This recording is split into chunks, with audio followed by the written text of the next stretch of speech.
Ladies and gentleman, ನಾನಿದ್ರೆ ಮಾತ್ರ ಈ ಸರ್ಕಾರ, ನಾನಿಲ್ಲ ಅಂದರೆ ಸರ್ಕಾರನೂ ಇಲ್ಲ, ಕಾಂಗ್ರೆಸ್ನೂ ಇಲ್ಲ ಅನ್ನುವಂತಹ ಮಾತುಗಳು ಈಗ ಕೇಳಿ ಬರ್ತಾ ಇದ್ದಾವೆ. ಹಾಗಾದರೆ ಸಿದ್ದರಾಮಯ್ಯನವರು ಏನು ಹೇಳದೇ ಇದ್ರು ಕೂಡ ಅವರ ಸೋಷಿಯಲ್ ಮೀಡಿಯಾನಲ್ಲಿ ಬರ್ತಾ ಇರುವಂಥ ಪೋಸ್ಟ್ಗಳು ಹಲವು ಮುಂದಿನ ಬೆಳವಣಿಗೆಗಳನ್ನು ಬಿಚ್ಚಿಡ್ತಾ ಇದ್ದಾವೆ. ಆ ಪೋಸ್ಟ್ಗಳ ಒಂದೊಂದು ಶಬ್ದಗಳು ಕೂಡ ಸಿದ್ದರಾಮಯ್ಯನವರು ಗುಂಡು ಹೊಡೆದಿರೋ ಥರ ಇದ್ದಾವೆ. ಟಗರು ನಡೆದಿದ್ದೇ ಹಾದಿ, ಆನೆ ನಡೆದಿರೋ ಹಾದಿ ಅಲ್ಲ ಈಗ ಕರ್ನಾಟಕ ರಾಜಕಾರಣದಲ್ಲಿ.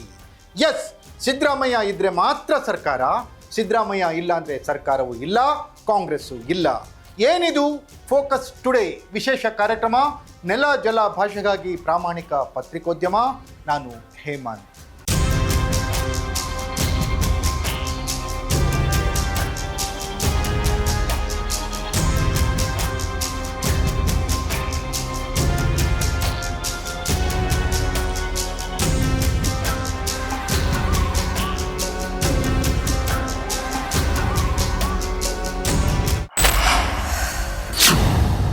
ಎಸ್ ವೀಕ್ಷಕರೇ, ಕಾಂಗ್ರೆಸ್ ಹೈಕಮಾಂಡ್ ಈಗ ಒಂದು ಅದ್ಭುತವಾದ ನಿರ್ಧಾರಕ್ಕೆ ಬಂದಂತಿದೆ.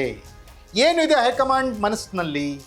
ಹೈಕಮಾಂಡ್ ಹೇಳಿದೆ ಅನ್ನೋದರ ಪ್ರಕಾರ ಅದನ್ನು ನಿಜ ಅನ್ನೋದಾದರೆ ಮುಖ್ಯಮಂತ್ರಿ ಸಿದ್ದರಾಮಯ್ಯನವರು ಮೇ 26ಕ್ಕೆ ರಾಜೀನಾಮೆಯನ್ನು ಕೊಡಲೇಬೇಕು. ರಾಜೀನಾಮೆಯ ನಂತರ ಯಾರು ಉತ್ತರಾಧಿಕಾರಿ ಆಗ್ತಾರೆ ಅನ್ನೋ ತೀರ್ಮಾನವನ್ನು ಹೈಕಮಾಂಡ್ ಮಾಡುತ್ತೆ.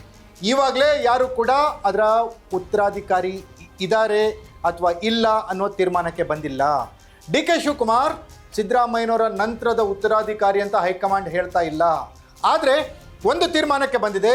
ಹೈಕಮಾಂಡ್ ಮುಂದಿನ ಮಾರ್ಚ್ 26ಕ್ಕೆ ಸಿದ್ದರಾಮಯ್ಯ ರಾಜೀನಾಮೆ ಕೊಡಬೇಕು, ಅದರ ನಂತರದ ತೀರ್ಮಾನವನ್ನು ಹೈಕಮಾಂಡ್ ತೀರ್ಮಾನ ಮಾಡುತ್ತೆ, ನಿರ್ಧಾರ ಮಾಡುತ್ತೆ ಅನ್ನುವಂತಹ ಇಂಗಿತವನ್ನು ಹೈಕಮಾಂಡ್ ಕಾಂಗ್ರೆಸ್ ನಾಯಕರಲ್ಲಿ ವ್ಯಕ್ತಪಡಿಸಿದೆಯಂತೆ. ಆವಾಗಲೇ ಬಿದ್ದಿದ್ದು ಬೆಂಕಿ. ಹೈಕಮಾಂಡ್ ಹೇಳ್ದಂಗೆ ಕೇಳ್ತೀನಿ, ರಾಹುಲ್ ಗಾಂಧಿ ಹೇಳ್ದಂಗೆ ಕೇಳ್ತೀನಿ, ರಾಹುಲ್ ಗಾಂಧಿ ಹೇಳಿದರೆ ನಾನು ಎಲ್ಲದಕ್ಕೂ ಸಿದ್ಧ ಅಂತ ಹೇಳ್ತಾ ಇದ್ದಂಥ ಸಿದ್ದರಾಮಯ್ಯನವರು ಈಗ ಉಲ್ಟಾ ಹೊಡೆದಿದ್ದಾರೆ.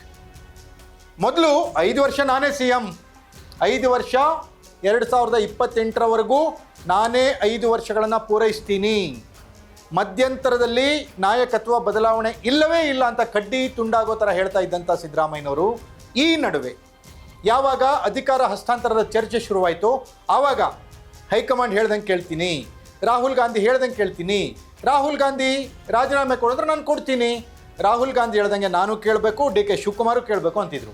ಆದರೆ ಈಗ ಸಿದ್ದರಾಮಯ್ಯನವರ ವರಸೆ ಬದಲಾಗಿದೆ. ಅವ್ರು ಹೇಳೋದೇನು? ನಾನಿಲ್ಲ ಅಂದರೆ ಸರ್ಕಾರ ಇರುತ್ತಾ, ನಾನಿಲ್ಲ ಅಂದರೆ ಕಾಂಗ್ರೆಸ್ ಹೆಂಗಿರುತ್ತೆ ಅನ್ನೋದನ್ನು ನೇರವಾಗಿ ಹೇಳಿಲ್ಲ ಅಂದರೂ ಕೂಡ ಅವರು ಬಿಟ್ಟಿರುವ ಒಂದೊಂದು ಮಾತುಗಳು, ಒಂದೊಂದು ಅಕ್ಷರದ ಬಾಣಗಳು ಕೂಡ ಅದೇ ಅರ್ಥವನ್ನು ಹೇಳ್ತಾ ಇದೆ.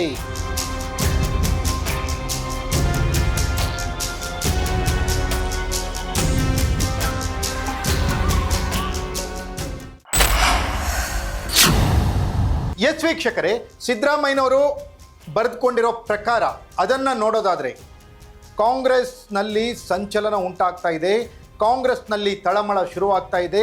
ಅಧಿಕಾರ ಹಸ್ತಾಂತರ ಅನ್ನುವ ಜೇನುಗೂಡಿಗೆ ಕಾಂಗ್ರೆಸ್ ಹೈಕಮಾಂಡ್ ಕೈ ಹಾಕ್ಲಿಕ್ಕೆ ಹೋಗಿ ಕಚ್ಚಿಸ್ಕೊಳ್ಳುತ್ತಾ ಅನ್ನುವಂಥ ಭಯವೂ ಕೂಡ ಹೈಕಮಾಂಡ್ಗೆ ಕಾಡ್ತಾ ಇದೆ. ಮೊಟ್ಟ ಮೊದಲನೇದಾಗಿ ಹೈಕಮಾಂಡ್ ಏನಾದರೂ ಸಿದ್ದರಾಮಯ್ಯನವ್ರನ್ನ ಬದಲಾವಣೆ ಮಾಡುವ ವಿಚಾರವನ್ನು ಬಹಿರಂಗಪಡಿಸಿದರೆ ಆಗೋದೇನು? ಕಾಂಗ್ರೆಸ್ನಲ್ಲಿ ಸ್ಫೋಟಗೊಳ್ಳುತ್ತೆ, ಸಿದ್ದರಾಮಯ್ಯನವರು ಸುಲಭವಾಗಿ ಬಿಟ್ಕೊಟ್ಬಿಡ್ತಾರ? ಹಾಗಾದರೆ ಯಾವುದೇ ಕಾರಣಕ್ಕೂ ಇಲ್ಲ. ಯಾಕಂದರೆ ಅವರ ನಡೆ, ಸಿದ್ದರಾಮಯ್ಯನವರು ಮಾತನಾಡ್ತಿರೋ ಮಾತುಗಳು, ಸಿದ್ದರಾಮಯ್ಯನವರು ಬರೆದಿರೋ ವಿಚಾರಗಳು ನಾನು ಸುಲಭವಾಗಿ ಬಿಟ್ಕೊಡಲ್ಲ ಅನ್ನೋದರ ಮೆಸೇಜನ್ನು ಕೊಟ್ಟಿದ್ದಾರೆ. ಅದನ್ನು ಪಕ್ಷದ ಒಳಗಿನ ವಿರೋಧಿಗಳಿಗೆ ಕೊಟ್ರ, ಪಕ್ಷದ ಹೊರಗಿನ ವಿರೋಧಿಗಳಿಗೆ ಕೊಟ್ರ, ವಿರೋಧ ಪಕ್ಷಗಳಿಗೆ ಕೊಟ್ರ, ಅಥವಾ ಕಾಂಗ್ರೆಸ್ ಹೈಕಮಾಂಡ್ಗೆ ಈ ಮೆಸೇಜನ್ನು ಸಿದ್ದರಾಮಯ್ಯನವರು ಕೊಟ್ರ? ಹಾಗಾದರೆ ಯಾವುದೇ ಕಾರಣಕ್ಕೂ ಸುಲಭವಾಗಿ ಮುಖ್ಯಮಂತ್ರಿ ಪಟ್ಟವನ್ನು ಬಿಟ್ಟು ಸಿದ್ದರಾಮಯ್ಯನವರು ಕದಲೋದಿಲ್ಲ ಅಂತ ಸಿದ್ದರಾಮಯ್ಯನವರ ಬಣದ ಬೆಂಬಲಿಗರು ಕೂಡ ಹೇಳ್ತಾ ಇದ್ದಾರೆ. ಹಾಗಾದರೆ ರಾಜಕಾರಣದಲ್ಲಿ ಏನಾಗುತ್ತೆ? ಮಾರ್ಚ್ 26ಕ್ಕೆ ಸಿದ್ದರಾಮಯ್ಯನವರು ರಾಜೀನಾಮೆ ಕೊಡಲಿಲ್ಲ ಅಂದರೆ ಹೈಕಮಾಂಡ್ ಬಲವಂತವಾಗಿ ಏನಾದರೂ ಅವರಿಂದ ರಾಜೀನಾಮೆ ಪಡೆಯುವ ಸಾಹಸಕ್ಕೆ ಕೈ ಹಾಕುತ್ತಾ? ಹಾಗೇನಾದರೂ ಮಾಡಿದರೆ ಅದು ದುಸ್ಸಾಹಸ ಆಗಲಿಕ್ಕಿಲ್ವಾ? ಡಿ ಕೆ ಶಿವಕುಮಾರ್ ಇನ್ನೂ ರೇಸ್ನಲ್ಲಿ ಇಲ್ಲ ಅಧಿಕೃತವಾಗಿ.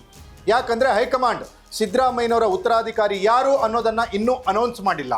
ಅನೌನ್ಸ್ ಮಾಡಬೇಕು ಅಂದರೆ ಅಥವಾ ಅನೌನ್ಸ್ ಮಾಡೇ ಬಿಟ್ಟರೆ ಡಿ ಕೆ ಶಿವಕುಮಾರ್ ಅವರು ಸಿದ್ದರಾಮಯ್ಯನವರ ನಂತರದ ಕಾಂಗ್ರೆಸ್ನ ಕರ್ನಾಟಕದ ಪ್ರಮುಖ ನಾಯಕ ಅನ್ನೋದನ್ನ ಏನಾದರೂ ಅನೌನ್ಸ್ ಮಾಡಿದರೆ ಆಗೋ ಬೆಳವಣಿಗೆಗಳು ಏನು?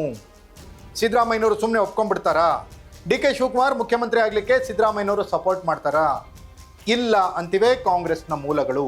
ಹಾಗಾದರೆ ಮುಂದಿನ 2-3 ತಿಂಗಳುಗಳ ಕಾಲ ಕರ್ನಾಟಕ ರಾಜಕಾರಣದಲ್ಲಿ ರೋಚಕ ಬೆಳವಣಿಗೆಗಳು ನಡೆಯೋದಂತೂ ನಿಶ್ಚಿತ.